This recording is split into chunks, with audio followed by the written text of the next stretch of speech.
자, 여러분 안녕하세요. 이번 시간에는 체험한 일에 대한 감상이 드러나는 이제 글을 직접적으로 한번 써보는 시간인데, 우선 구성은 첫 번째로 여러분들이 여기 80쪽에 나와 있는 계획을 먼저 세워볼 겁니다.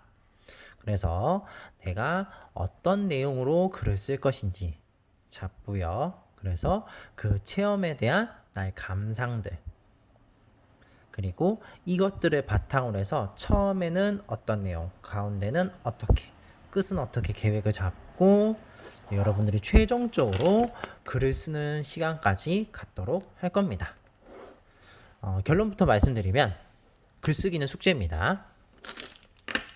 그래서 지금부터 영상 보면서 여러분들도 같이 한번 그 계획을 잡아보시기 바랍니다. 그래서 체험에 대한 감상이 드러나는 글에 이제 들어갈 내용을 한번 정해 볼 겁니다. 그래서 사에서 정한 내용을 조사하여 그 내용을 정리해 봅시다. 자, 이게 무슨 내용이냐면, 무슨 말이냐면, 살짝 79쪽 보시면, 지난 시간에 여러분들한테 여기를 직접 여러분들 것으로 적어달라고 이야기를 했습니다. 이거는 그냥 예시로만 들어준 건데요. 여러분들 내용을 한번 적어달라고 했었습니다. 이걸 바탕으로 여러분들이 글을 쓰기 시작할 건데, 혹시나 앞에 내용하고 다르게 쓰고 싶다라고 한다면 크게 문제될 건 없습니다. 수정해서 진행해도 상관없습니다. 선생님 같은 경우 예를 들자면 저번에 1번 주제로 꼽았던 이제 짚라인에 대해서 한번 만약에 쓴다고 해봤을 때 이제 짚라인 타는 장소도 좀 알아봐야겠죠.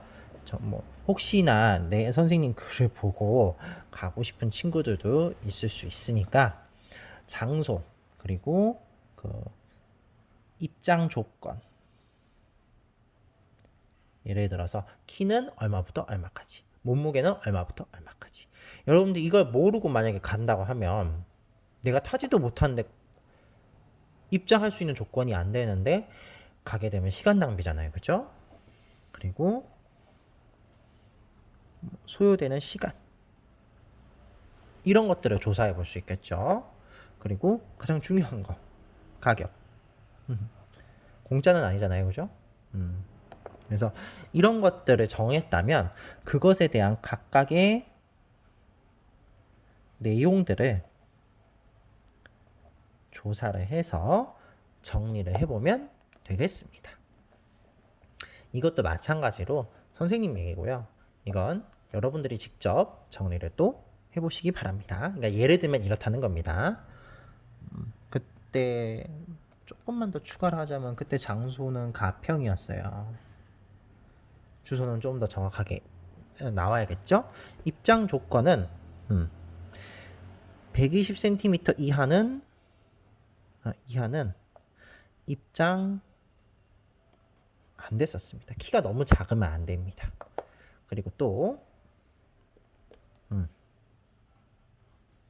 110kg 이상도 역시 안 됐었어요. 소요 시간은 그때의 경험으로는 90분이었습니다. 90분.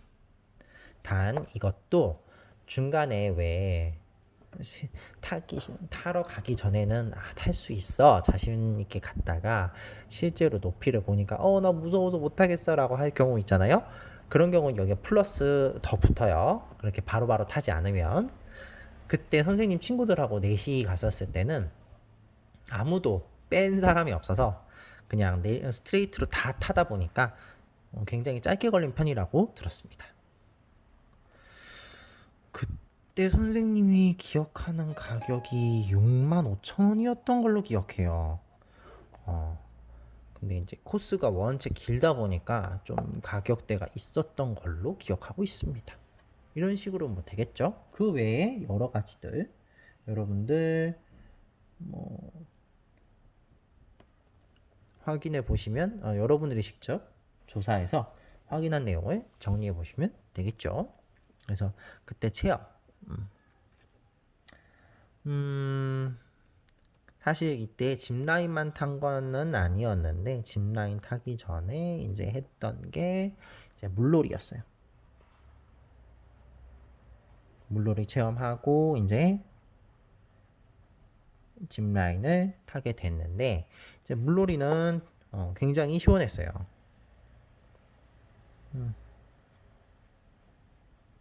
다행히 사람이 많지 않아서 굉장히 여유 있었습니다.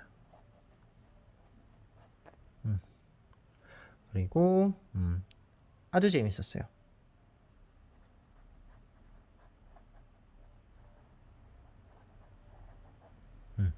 그리고 또 하나 물은 좀 찼어요.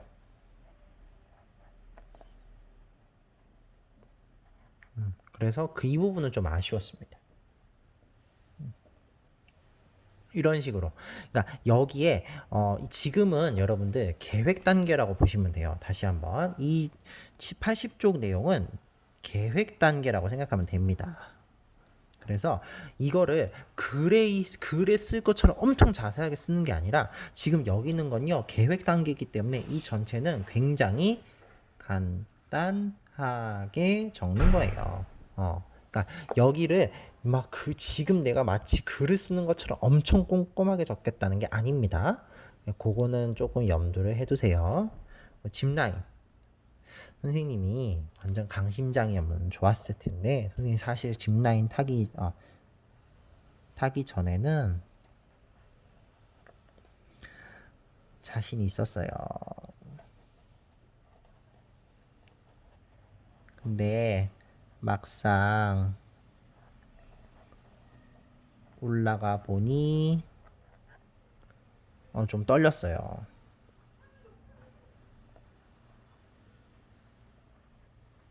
근데 또 막상 타니까 아주 재밌었습니다.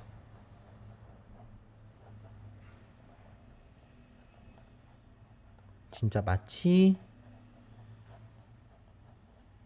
새가 된 것 같은